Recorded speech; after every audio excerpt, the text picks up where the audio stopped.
கிறிஸ்துவுக்கு அன்பான தேவனுடைய பிள்ளைகளே, ஆண்டவரும் உலக இரட்சகருமான இயேசு கிறிஸ்துவின் இணையற்ற நாமத்தினால உங்கள் எல்லாரையும் வாழ்த்தி ஆசீர்வதிக்கிறேன். இந்த மார்ச் மாதம் 5ஆம் தேதி உங்களை நேரடியாக இந்த மங்கள வார்த்தை நிகழ்ச்சி மூலமாக பார்க்குறது எனக்கு ரொம்ப சந்தோஷம். கர்த்தர் உங்களை ஆசீர்வதிப்பாராக. வீட்டில் எல்லாரையும் நான் ரொம்ப விசாரித்தேன்னு சொல்லுங்கள். நீங்கள் ஒருவேளை அம்மா பார்க்கலாம், இல்லைன்னா அப்பா பார்க்கலாம், இந்த ப்ரோக்ராம் இல்லைன்னா அக்கா பார்க்கலாம், தம்பி பார்க்கலாம். ஆனால் உங்கள் வீட்டில் உள்ள எல்லாரையும் ஸ்டீஃபன் அங்கிள் இன்றைக்கி மங்கள வார்த்தை நிகழ்ச்சியில் நம்ம குடும்பத்தையே விசாரித்தாருன்னு நீங்கள் சொல்லுங்கள். தேவனுடைய மனுஷனாக உங்கள் முழு குடும்பத்தையும் வாழ்த்தி ஆசீர்வதிக்கிற நிறைய நன்மைகள் நடப்பதாக. சரி, இன்றைக்கி நமக்கு என்ன மங்கள வார்த்தை எடுத்து வாசிக்கலாம். சோர்ந்து போகிறவனுக்கு அவர் பலன் கொடுத்து சத்துவம் இல்லாதவனுக்கு சத்துவத்தை பெருக பண்ணுகிறார்.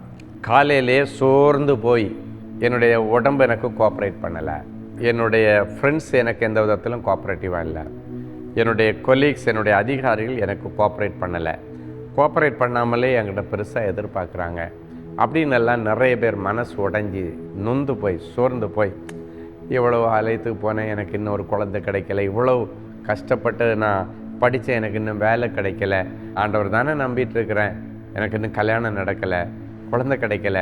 நிறைய பேர் ஏதோ ஒரு எதிர்பார்ப்பு நிறைவேறாததுனால டிப்ரெஷனில், சோர்வில், அழுத்தத்தில் இருக்கிறீங்க, சோர்ந்து போயிருக்கிறீங்க. இன்றைக்கி ஆண்டவர் சொல்கிறாரு, சோர்ந்து போகிறவனுக்கு இன்றைக்கி ஸ்பெஷல் பலன் ஃப்ரம் த ஹெவன் இன்றைக்கி ஆண்டவர் கொடுக்குறாரு. இப்போ இந்த வார்த்தையை நீங்கள் கேட்டுட்டு இருக்கும் பொழுது, எனக்கு லீவ் போட்டுடலாம், இன்னும் ஒரு வாரம் லீவ் போட்டுடலாம், உடம்பு முடியலைன்னு இருக்கிறவங்க எல்லாம் சோர்ந்து போகிற எனக்கு பலனை கொடுத்து சத்துவம் இழந்து எனக்கு சத்துவத்தை ஆண்டவர் பெருக பண்ணினார் அப்படின்னு சத்தம் போட்டு இந்த வார்த்தையை நீங்களே உங்கள் காது கேட்க உச்சரிங்க.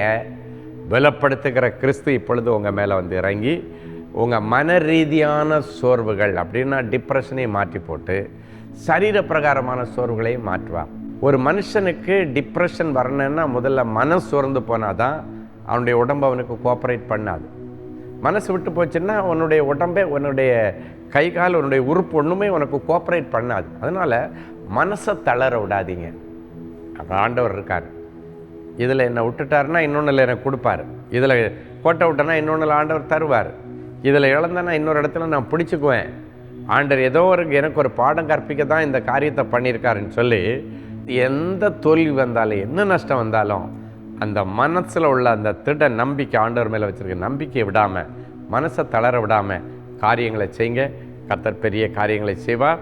உங்கள் பலவீனத்தில் இருக்க எல்லா வியாதிகளை மாற்றி காண்டாமிருகத்தின் பலனோடு இனி சாதனை படைக்க கர்த்தர் உதவி செய்வார். சரி, ஒரு நல்ல சாட்சியை கேட்கலாமா? ஷீபா ஃப்ரம் கள்ளக்குறிச்சி.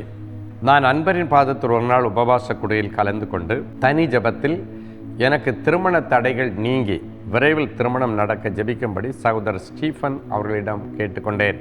சகோதரர் அவர்கள் எனக்காக பாரப்பட்டு ஜெபித்து கர்த்தர் திருமணத்தை ஆசீர்வாதமாக நடத்தி வைப்பார், குழந்தையுடன் வந்து சாட்சி சொல்வீர்கள் என்று மிகவும் துல்லியமாக தீர்க்க தரிசனம் சொல்லி அனுப்பினார்கள். சகோதரர் ஸ்டீஃபன் அவர்கள் சொன்ன தீர்க்க தரிசனத்தை கர்த்தர் என்னுடைய வாழ்க்கையில் அப்படியே நிறைவேற்றி விட்டார்.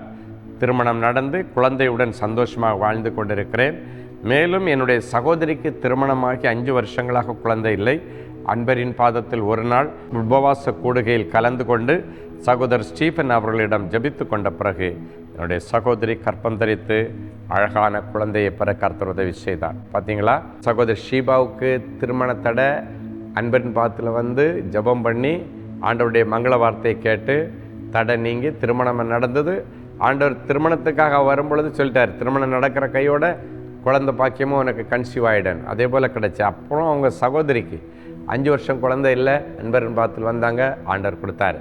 ஸோ அன்பரின் பாதத்தில் அன்பான ஆண்டவர் உங்களுடைய கண்ணீரை துடைக்கிறவர், உங்களுடைய விண்ணப்பங்களை கேட்கிறவர், அற்புதம் செய்கிறவர், உலாவுறார். அதுதான் அதனுடைய ஸ்பெஷாலிட்டி. ஸோ இந்த சனிக்கிழமை காலையில் 9:30 மணிக்கு கரெக்டாக வந்து இந்த கூட்டத்தில் கலந்துக்கிட்டு இப்படிப்பட்ட கஷ்டங்களோடு இருக்கிற பிள்ளைகள், நிந்தையோடு இருக்கிற பிள்ளைகள் அற்புதத்தை பெற்றுக்கொள்ளுங்க. கர்த்தர் உங்களை ஆசீர்வதிப்பாராக. ஜெபிக்கலாமா? அன்பான ஆண்டவரே, உமக்கு நன்றி. இந்த நிகழ்ச்சியை பார்த்து கொண்டு சோர்ந்து போன நிலைமையில், சரீரத்தில் பலவீனத்தோடு இருக்கிற பிள்ளைகளை, மனசில் ரொம்ப நொந்து போயிருக்கிற பிள்ளைகளை ஒரு விஷயம் கண்ணோக்கி பார்த்து இந்த வசனத்தின்படி சோர்ந்து போன அவர்களுக்கு உம்முடைய பலனை கொடுத்து, சத்துவம் இழந்து போய் கிடக்கிற அவர்களுக்கு உம்முடைய சத்துவத்தை பெருக பண்ணி அவர்கள் இனி துள்ளி குதித்து எழுந்து நடந்து தங்களுடைய பணிகளை செய்ய, பள்ளிக்கூடத்துக்கு போக, ஆலயத்துக்கு போக, கல்லூரிக்கு போக, வேலைக்கு போக, ஊழியத்துக்கு போக கர்த்தரின் பிள்ளைகளை உற்சாகப்படுத்தும். கர்த்தருடைய பலன் என் பிள்ளைகள் மேலே இறங்கட்டும் சுவாமி. என் பலனாகிய கர்த்தாவேன்னு நாங்கள் எல்லாரும் ஒவ்வொருவரும் உம்மை நோக்கி நாங்கள் கூப்பிடுகிறோம். எங்களுக்கு பலனாகவும் தைரியமாகவும் எங்களுக்கு வல்லமையுள்ள தேவனாகவும் இருந்து என் பிள்ளைகளுக்கு அற்புதத்தை செய்கிறதற்காய் உமக்கு நன்றி. இப்பொழுதும் பிறந்த நாள், திருமண நாளை நினைவு கூறுகிற பிள்ளைகளை ஒரு விசை கண்ணோக்கி பாரும்.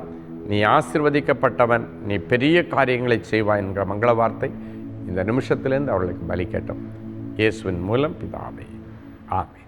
அன்பு தேவனுடைய பிள்ளைகளே, இந்நிகழ்ச்சியின் மூலம் நீங்கள் பெற்றுக்கொண்ட ஆசீர்வாதங்களையும் உங்கள் ஜெப விண்ணப்பங்களையும் அனுப்ப வேண்டிய முகவரி: தேவனின் அன்பு ஊழியங்கள், Vinayak avenue, OMR road, Okkiyam, Thoraipakkam, Chennai 600097. மேலும் 24 மணி நேர ஜெப உதவிக்கு 044-24547-999 மற்றும் 9941150999 என்ற எண்களுக்கு தொடர்பு கொள்ளுங்கள்.